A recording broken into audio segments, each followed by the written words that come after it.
Hello दोस्तों, स्वागत है आपका आपके अपने YouTube चैनल दिसार जीकेजीएस क्लासेस में। दोस्तों, आप सब लोग कैसे हैं? उम्मीद करते हैं आप सब लोग अच्छे होंगे, स्वस्थ होंगे, मस्त होंगे और अपनी तैयारी बहुत ही अच्छे तरीके से आप लोग कर रहे होंगे। दोस्तों, आज हम देखने वाले हैं फिजिक्स के शानदार क्वेश्चन जो आने वाले जितनी भी सारे एग्जाम है, चाहे वो रेलवे हो, एसएससी हो, यहाँ से आपको डायरेक्टली क्वेश्चन एग्जाम में देखने को मिलेंगे। दोस्तों, वीडियो के साथ बने रहिएगा, वीडियो को लास्ट तक देखिएगा। वीडियो अच्छा लगे वीडियो को लाइक कीजिए, शेयर कीजिए, कमेंट कीजिए। चैनल पे नए हैं चैनल को सब्सक्राइब जरूर कर लीजिएगा पल पल की अपडेट के लिए। इसकी पीडीएफ फाइल के लिए आप हमारे टेलीग्राम चैनल को ज्वाइन कर लीजिए। टेलीग्राम चैनल का लिंक मैंने डिस्क्रिप्शन बॉक्स में आपको दे दिया है। देखते हैं आज का पहला क्वेश्चन। निम्नलिखित में से कौन सा तत्व प्रकाश उत्सर्जक डायोड संरचना के निर्माण के लिए उपयुक्त नहीं है? ऑप्शन नंबर ए है gallium phosphide, option B indium gallium nitride, option C germanium या option number D gallium arsenide. तो दोस्तों, इसका राइट आंसर हो जाएगा option number C germanium. Germanium जो है प्रकाश उत्सर्जक डायोड संरचना के निर्माण के लिए उपयुक्त नहीं है। बात करें इसके एक्स्ट्रा फैक्ट के बारे में, तो जर्मेनियम एक प्रकाश उत्सर्जक डायोड संरचना के निर्माण के लिए उपयुक्त नहीं है। जर्मेनियम जो है आवर्त सारणी के समूह 14 में 4a में सिलिकॉन और टीन के बीच एक रासायनिक तत्व है। देखते हैं नेक्स्ट क्वेश्चन। खालिस्तान में ऊष्मा एक गर्म पदार्थ से ठंडे पदार्थ में ऊर्जा स्थानांतरण का एक प्रकार है। ऑप्शन नंबर ए है गुरुत्वाकर्षण, ऑप्शन बी घर्षण, ऑप्शन सी उष्मागतिकी या ऑप्शन नंबर डी चुंबक। तो दोस्तों, इसका राइट आंसर हो जाएगा ऑप्शन नंबर सी उष्मागतिकी। उष्मागतिकी में उष्मा जो है एक गर्म पदार्थ से ठंडे पदार्थ में ऊर्जा स्थानांतरण का एक प्रकार है। बात करें एक्स्ट्रा फैक्ट के बारे में इसके, तो उष्मागति में उष्मा का एक प्रकार ऊर्जा स्थानांतरण है। ऊर्जा स्थानांतरण के दौरान ऊर्जा जो है गर्म वस्तु से ठंडी वस्तु की ओर चलती है। कहां से चलती है? गर्म वस्तु से ठंडी वस्तु की ओर चलती है। इसका मतलब है कि गर्म वस्तु ठंडी हो जाएगी और ठंडी वस्तु जो है गर्म हो जाएगी। ऊर्जा स्थानांतरण तब तक जारी रहेगा जब तक कि दोनों वस्तुएं एक ही तापमान पर ना हो जाए। ठीक है दोस्तों, उष्मा को जूल में मापा जाता है, यह आपको याद रखना है। देखते हैं नेक्स्ट क्वेश्चन। लैक्टोमीटर दूध के नमूने की शुद्धता निर्धारित करने के लिए उपयोग किया जाता है और हाइड्रोमीटर जो है तरल पदार्थों के घनत्व को निर्धारित करने के लिए उपयोग किया जाता है। खालिस्तान सिद्धांत पर आधारित है। ऑप्शन नंबर है आर्किमिडीज, ऑप्शन बी विशेष सापेक्षता, ऑप्शन सी सापेक्षता या ऑप्शन नंबर डी अनिश्चितता। तो दोस्तों, इसका राइट आंसर हो जाएगा ऑप्शन नंबर ए आर्किमिडीज के सिद्धांत पर आधारित है। किस सिद्धांत पर आधारित है? आर्किमिडीज के सिद्धांत पर आधारित है। बात करें इसके एक्स्ट्रा फैक्ट के बारे में, तो लैक्टोमीटर और हाइड्रोमीटर आर्किमिडीज के सिद्धांत पर काम करते हैं। अब आर्किमिडीज का सिद्धांत क्या है? किसी तरल माध्यम में किसी वस्तु पर लगने वाला उत्प्लावन बल उस वस्तु द्वारा विस्थापित तरल के भार के बराबर होगा। यह है आर्किमिडीज का सिद्धांत। या अन्य शब्दों में हम बात करें तो किसी तरल माध्यम में आंशिक या पूर्णतः डूबी हुई वस्तु पर लगने वाला उत्प्लावन बल उस वस्तु द्वारा विस्थापित तरल के भार के बराबर होता है। यही है आर्किमिडीज का सिद्धांत। देखते हैं नेक्स्ट क्वेश्चन। किसी चालक धातु के तार में आवेशों के प्रवाह के लिए इलेक्ट्रॉन कब गति करते हैं? ऑप्शन नंबर ए है जब विद्युत दाब में कोई अंतर नहीं होता, ऑप्शन बी जब आवेश बहने बंद हो जाते हैं, ऑप्शन सी जब विद्युत दाब में अंतर होता है या ऑप्शन नंबर डी गुरुत्वाकर्षण के कारण। तो दोस्तों, किसी चालक धातु के तार में आवेशों के प्रवाह के लिए इलेक्ट्रॉन कब गति करते हैं? जब विद्युत दाब में अंतर होता है। क्या होता है? जब विद्युत दाब में अंतर होता है। सी इज द करेक्ट आंसर। बात करें एक्स्ट्रा फैक्ट के बारे में, तो किसी चालक धातु के तार में आवेशों के प्रवाह के लिए इलेक्ट्रॉन तभी गति करते हैं जब विद्युत दाब में अंतर हो। एक इलेक्ट्रॉन एक ऋणात्मक रूप से आवेशित उप परमाणु कण है। इलेक्ट्रॉन की खोज किसने की थी? तो जे थॉमसन ने इलेक्ट्रॉन की खोज की थी। देखते हैं नेक्स्ट क्वेश्चन। त्वरण खालिस्तान के परिवर्तन की दर के बराबर होता है। ऑप्शन नंबर है गति, ऑप्शन बी स्थिति, ऑप्शन सी विस्थापन या ऑप्शन नंबर डी वेग। तो दोस्तों, त्वरण जो है ये वेग के परिवर्तन की दर के बराबर होता है। किसके बराबर होता है? वेग के परिवर्तन की दर के बराबर होता है त्वरण। अब बात करें एक्स्ट्रा फैक्ट के बारे में, तो त्वरण को उस दर के रूप में परिभाषित किया जाता है जिस पर कोई वस्तु अपना वेग बदलती है। यह एक कैसी राशि है? तो यह एक सदिश राशि है। इसका त्वरण की इकाई क्या होती है? तो ये होती है मीटर प्रति सेकंड स्क्वायर जो है त्वरण की इकाई होती है। विस्थापन को किसी वस्तु की स्थिति में परिवर्तन के रूप में परिभाषित किया जाता है। विस्थापन को संवेग की बात करें यदि हम, तो संवेग किसी कण के द्रव्यमान और उसके वेग का गुणनफल है। क्या? संवेग। वेग की बात करें तो वेग को उस गति के रूप में परिभाषित किया जाता है जिस पर कोई वस्तु किसी विशेष दिशा में चलती है, वेग कहलाता है। देखते हैं नेक्स्ट क्वेश्चन। 25 डिग्री सेंटीग्रेड पर आसुत जल में ध्वनि की अनुमानित चाल कितनी होती है? ऑप्शन नंबर है 1498 मीटर प्रति सेकेंड, ऑप्शन बी 1284 मीटर प्रति सेकेंड, ऑप्शन सी 3980 मीटर प्रति सेकेंड, या ऑप्शन नंबर डी 1598 मीटर प्रति सेकेंड। तो दोस्तों 25 डिग्री सेंटीग्रेड पर आसुत जल में ध्वनि की अनुमानित चाल जो होती है ये होती है 1498 मीटर प्रति सेकेंड। कितनी होती है? 1498 मीटर प्रति सेकेंड होती है आसुत जल में ध्वनि की अनुमानित चाल। बात करें एक्स्ट्रा फैक्ट के बारे में, तो किसी माध्यम में ध्वनि की गति को समीकरण द्वारा निर्धारित किया जा सकता है। किसी माध्यम में ध्वनि की गति को समीकरण द्वारा निर्धारित किया जा सकता है। कौन सा समीकरण? v बराबर kp की पावर -1/2 के रूप में परिभाषित किया जाता है। कौन सा समीकरण है? v बराबर kp की पावर -1/2। यहाँ v क्या है? ध्वनि की गति है, k संपीड़िता है और p क्या है? घनत्व है। वायु में ध्वनि की चाल कितनी होती है? 343 मीटर प्रति सेकंड होती है वायु में ध्वनि की चाल। पानी में ध्वनि की गति कितनी होती है? सामान्य तापमान और दबाव पर ये होती 1498 मीटर प्रति सेकंड। और ठोस में ध्वनि की चाल कितनी होती है? तो 5000 मीटर प्रति सेकंड होती है ठोस में ध्वनि की चाल। ये आपको याद रखना है। देखते हैं नेक्स्ट क्वेश्चन।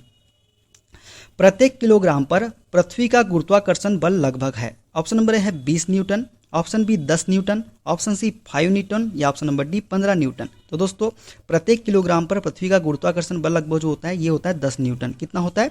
10 न्यूटन होता है। देखते हैं नेक्स्ट क्वेश्चन। दिया गया समीकरण खालिस्तान संबंध का वर्णन करता है। S बराबर UT plus 1/2 half AT square, 1/2 AT square. S बराबर UT plus half AT square किसका संबंध वर्णन करता है? तो दोस्तों इसका बताना है आपको राइट आंसर। ऑप्शन नंबर है स्थिति और समय, ऑप्शन बी दूरी और समय, ऑप्शन सी स्थिति और वेग, और ऑप्शन नंबर डी है वेग और समय। तो दोस्तों इसका राइट आंसर हो जाएगा ऑप्शन नंबर ए स्थिति और समय। S बराबर UT plus half AT square जो है ये स्थिति और समय के बीच संबंध को दर्शाता है। ठीक है दोस्तों, बात करें एक्स्ट्रा फैक्ट के बारे में, तो दोस्तों गति के 3 समीकरण हैं। ये किसने दिए हैं? आइजैक न्यूटन के द्वारा दिए गए हैं गति के 3 समीकरण, जिनका उपयोग विस्थापन, वेग, समय, त्वरण जैसे घटकों को प्राप्त करने के लिए किया जा सकता है। पहला समीकरण जो है v बराबर u प्लस AT, ये किसके बीच संबंध दर्शाता है? वेग और समय के बीच में। दूसरे की बात करें तो S बराबर UT plus half AT square, ये स्थिति और समय के बीच संबंध दर्शाता है। तीसरे की बात करें तो v स्क्वायर बराबर u स्क्वायर प्लस 2as, ये स्थिति और वेग के बीच संबंध को दर्शाता है। ये आपको याद रखना है। देखते हैं नेक्स्ट क्वेश्चन।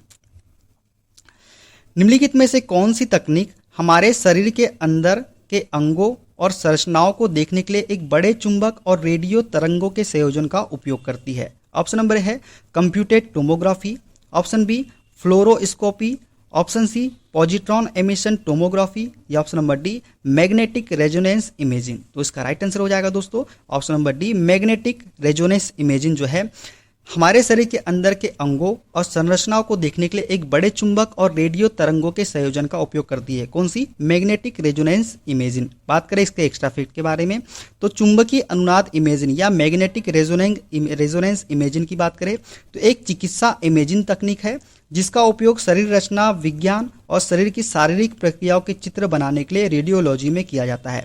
कंप्यूटेड टोमोग्राफी की बात करें तो ये एक इमेजिंग प्रक्रिया है जो शरीर के अंदर के क्षेत्रों के विस्तृत चित्र या स्कैन बनाने के लिए विशेष एक्सरे उपकरण का उपयोग करती है। और फ्लोरोस्कोपी की बात करें है तो ये एक इमेजिंग तकनीक है जो किसी वस्तु के इंटीरियर की रियल टाइम मूविंग इमेज प्राप्त करने के लिए एक्सरे का उपयोग करती है fluoroscopy. Positron emission tomography scan एक इमेजिंग टेस्ट है जो आपके ऊतकों और अंगों के चयापचय या जैव रासायनिक कार्य को प्रकट करने में मदद कर सकता है। कौन सा? Positron emission tomography. ये सबको आपको याद रखना है। देखते हैं नेक्स्ट क्वेश्चन। हाइड्रोजन बम किस अभिक्रिया पर आधारित होता है? ऑप्शन नंबर है परमाणु संलयन, ऑप्शन बी भारी जल अभिक्रिया, ऑप्शन सी परमाणु विखंडन, या ऑप्शन नंबर डी संयोजन अभिक्रिया। तो दोस्तों हाइड्रोजन बम जो है ये परमाणु संलयन पर आधारित होता है। किस पर आधारित होता है? परमाणु संलयन पर आधारित होता है। बात करें इसके एक्स्ट्रा फैक्ट के बारे में तो हाइड्रोजन बम जो है परमाणु संलयन के सिद्धांत पर आधारित है।